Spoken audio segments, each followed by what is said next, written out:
기도하겠습니다. 주님 감사합니다. 오늘도 우리는 예배드립니다. 하나님께서 우리의 예배를 통하여 영광 받아 주시옵소서. 질병 가운데 우리의 믿음이 물러서지 않게 하시고 끝까지 예수님을 따라가는 믿음이 되게 하여 주시옵소서. 예수 그리스도 이름으로 기도드리옵나이다. 아멘. 오늘 하나님 말씀 마태복음 9장 27절에서 31절까지 보겠습니다. 신약성경 14페이지 마태복음 9장 27절에서 31절입니다. 제가 읽겠습니다.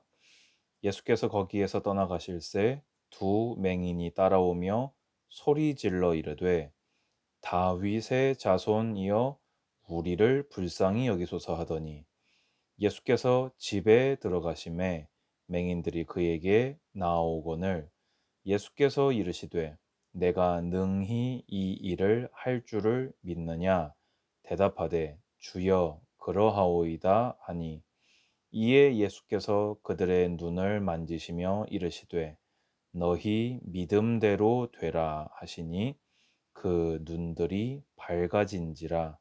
예수께서 엄히 경고하시되 삼가 아무에게도 알리지 말라 하셨으나 그들이 나가서 예수의 소문을 그 온 땅에 퍼뜨리니라.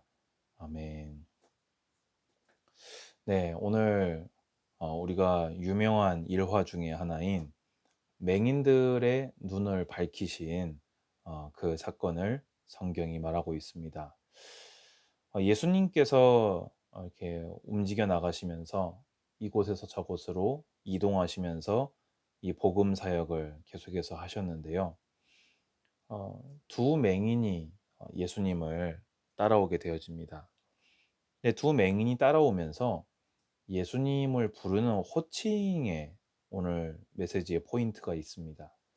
사실 예수님을 부르는 호칭은 다양했습니다. 어떤 이는 랍비여, 예수님을 좋은 이제 선생님이라고 생각한 거지요. 또 선생님이여, 뭐 같은 맥락입니다. 또 어떤 이는 주여라고 부르면서 남다른 믿음을 보여주기도 했고요. 그런데 오늘 이 마태복음 9장에서 두 맹인이 예수님을 부르는 호칭은요. 예수님의 공생애 최초로 다윗의 자손이여라고 예수님을 부르게 되어집니다. 여러분, 다윗의 자손이 누굽니까? 다윗의 자손으로 오실 이 메시아를 의미합니다. 이 당시 유대인들에게 있어서 다윗의 자손은 명명백백하게 메시아를 의미하는 단어입니다. 근데 놀랍지 않습니까? 지금 바리새인들은 서기관들은 그렇게 성경을 달달달달 외우고 암기하고 연구하고 가르치는 그 종교 지도자들은 예수님이 누군지를 전혀 못 알아봤습니다. 그냥 뭐 훌륭한 스승 중에 하나, 뭐 그냥 기도의 능력이 조금 있는 뭐 이렇게 신비한 그런 어떤 뭐 은사를 가진 그 정도의 인물로 예수님을 판단했습니다. 그래서 자신들의 기득권을 빼앗아가는 정치적인 어떤 그런 대적으로 생각하고 예수님을 배척하고 있었지요. 그런데 이 앞도 볼 수 없는 맹인 둘이 와서 예수님을 보고 메시아여, 그리스도여 하고 불렀다는 것입니다. 은혜 중에 은혜, 축복 중에 축복은 예수님을 그리스도로 믿는 것입니다. 그리스도가 무엇입니까? 기름 부음 받은 자입니다. 기름 부음 받은 자가 누구입니까? 바로 왕에게, 선지자에게, 제사장에게 기름을 부어 임명했습니다. 예수님은 마귀의 머리를 박살내신 참된 왕이십니다. 예수님은 우리를 다시 하나님에게로 인도하시는 참 선지자이십니다. 예수님은 우리의 죄 문제를 사하신 참 제사장이십니다. 이 소경들이 예수님을 그렇게 믿었다는 것입니다. 오늘 이 예배를 드리는 모든 성도님들이 성경을 통해서 예수님을 그리스도로 구원을 베푸실 전능자로 믿으시기를 축원드립니다. 그러니까요, 이들에게 나와진 행동이 있습니다. 그게 뭡니까? 예수님을 따라가면서 소리를 질렀습니다. 왜냐? 자기들은 맹인인데 예수님이 자기들을 보셔야 되니까. 사람들이 볼 때 맹인이 소리를 지르면 싫어하잖아요. 그런데 많은 사람들이 예수님을 따라가고 있었기 때문에 그럼에도 불구하고 예수님을 만나야 되거든요, 이 사람들은. 자기들은 반드시 예수님을 만나야 되거든요. 그러니까 소리를 막 지른 겁니다. 그런데 예수님의 태도가 어떠하였습니까? 굉장히 의아하지요. 다른 사람들이 고침을 받기 원하거나 이렇게 했을 때는요. 예수님이 뭐 바로 고쳐주거나 그래 가보자 이렇게 했습니다. 그런데 이들이 부르니까 집으로 들어가 버리셨습니다. 이건 뭘 의미하는 겁니까? 이들의 믿음을 달아보신 것입니다. 정말로 믿는지. 여러분, 가끔 우리가 믿음의 고백을 하고 기도할 때 막바로 응답이 오지 않는 순간들도 있을 수 있습니다. 저도 그런 순간이 많이 있었습니다. 근데 저는 거기서요, 성경을 통해서 해답을 얻었습니다. 네가 여기까지 따라오겠느냐? 네 믿음이 여기까지 와도 변함이 없느냐? 라고 예수님은 물어보고 계십니다. 예수님은 때로는 우리의 믿음을 시험하시고 우리가 그 시험을 믿음으로 통과함을 통해서 영광 받으심을 기억하시고 끝까지 믿음으로 따라가시기 바랍니다. 그래서 이 맹인들은요, 그 예수님의 테스트를 통과했어요. 그게 무엇입니까? 믿었다는 겁니다. 아무리 예수님이 자기들을 무시하고 집으로 들어가셔도 자신들을 구원하실 분이 예수님 한 분밖에 없잖아요. 이거를 분명하게 믿으니까 집으로 들어가시면 자기들이 집으로 따라가야 되는 거예요. 그렇지요. 왜냐? 누가 뭐라고 해도 자기들을 구원할 분은 예수님밖에 정말로 없었던 거예요. 적어도 이 맹인들에게는. 많은 성도들은 기도를 조금 해보고 안 되면 안 되는구나 하고 역시 그냥 돈이 있어야 되는구나. 역시 누가 도와줘야 되는구나. 역시 이 일은 뭐 다른 세상 사람들이 하는 것처럼 이런 식으로 해결을 해야 되는구나 하고 돌아서 버립니다. 그때 응답이 갈리게 되어집니다. 예수님은 물어보십니다. 내가 능히 이 일을 할 줄 믿느냐? 사람들은 예수님께 나아오면서 예수님을 구원을 베푸실 전능자로 믿지 않습니다. 좀 해보고 안 되면 말고 뭐 좀 해보고 안 되면 어쩔 수 없고 그냥 수많은 A부터 Z까지 있는 우리의 1안, 2안, 3안, 4안 그 중에 뭐 조금 앞에 있는 뭐 1번일 수도 있고 2번일 수도 있고 근데 안 되면 플랜 B, 플랜 C 사람들은 이렇게 돌아서 버립니다. 그런데 예수님은 묻습니다. 내가 능히 이것을 행할 것을 믿느냐? 그 예수님의 또 한 번의 테스트에 맹인들은 훌륭하게 통과했습니다. 주여라고 하면서 그러하오이다 하니 이들의 믿음이 예수님을 통과한 증거가 있지요. 예수께서 그들의 눈을 만지시며 이르시되 너희 믿음대로 되라.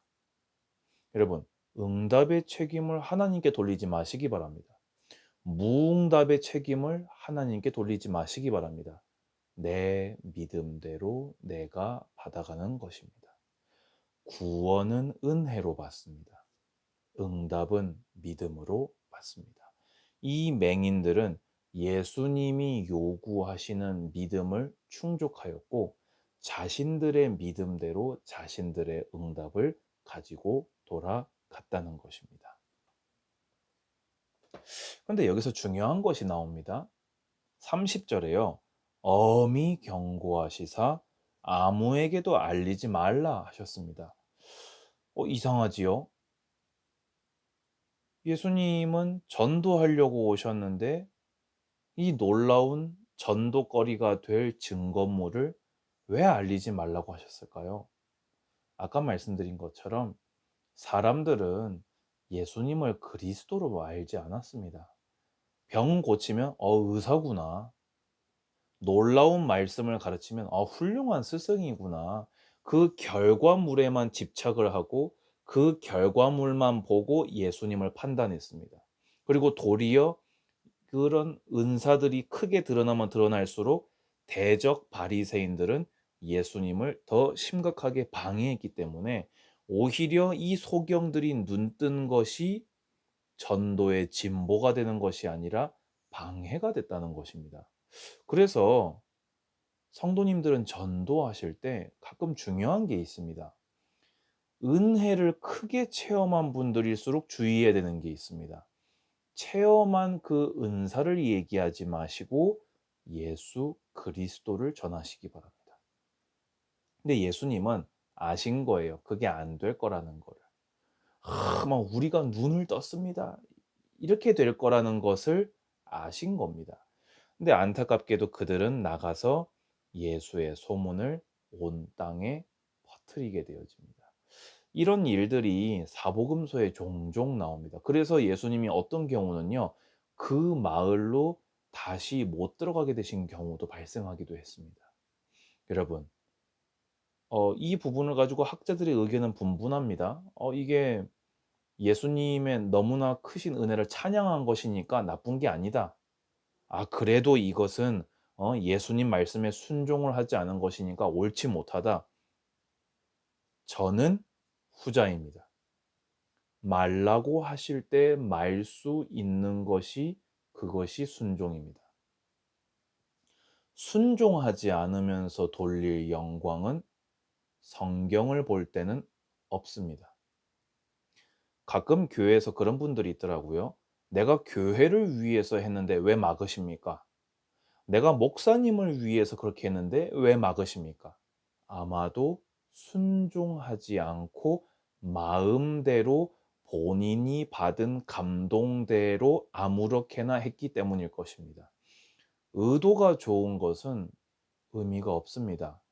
순종 안에서 의도가 좋을 때 그 좋은 의도가 빛을 발하게 된다는 것입니다. 오늘 말씀에 결론을 지으려고 합니다. 예수님을 다윗의 자손 메시아 그리스도로 믿으시기 바랍니다. 믿으신다면 예수님의 테스트를 통과하시기 바랍니다. 무슨 말입니까? 믿다가 포기하지 마시고 기도하다가 포기하지 마시고 집으로 따라 들어가서 내가 이 일을 능히 할 수 있느냐라고 물으실 때에 예, 그러하오이다 라고 대답하시어서 여러분의 믿음대로 여러분의 응답을 받아가시기를 바랍니다. 마지막으로 응답을 받았을 때 흥분하지 마시고 예수님이 그리스도라고 전파하시고 여러분의 마음이 아무리 좋더라도 순종을 넘어서서 말씀을 넘어서서 하지는 마시기 바랍니다.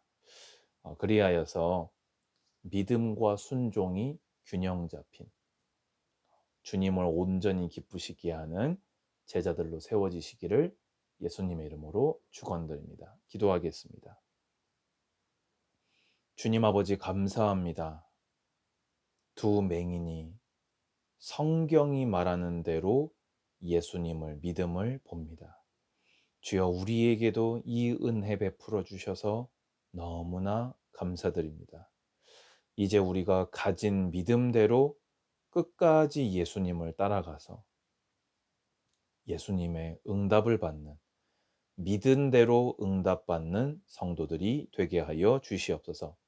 그러나 이 맹인들의 뒷모습이 아쉬웠음을 봅니다. 순종을 제사보다 낫다 하신 하나님, 우리가 우리의 큰 마음도 억누를 줄 알고 순종을 제1로 생각하는 참된 제자들이 되게 하여 주시옵소서. 주 예수 그리스도의 은혜와 하나님의 사랑과 성령의 교통하심이 예배하며 하나님께 영광 돌리는 우리 모든 하나님의 사람들 머리 위에 이제로부터 영원까지 항상 함께 있을지어다. 아멘. 감사합니다. 한 주간도 건강하시고 다음 주에 뵙도록 하겠습니다.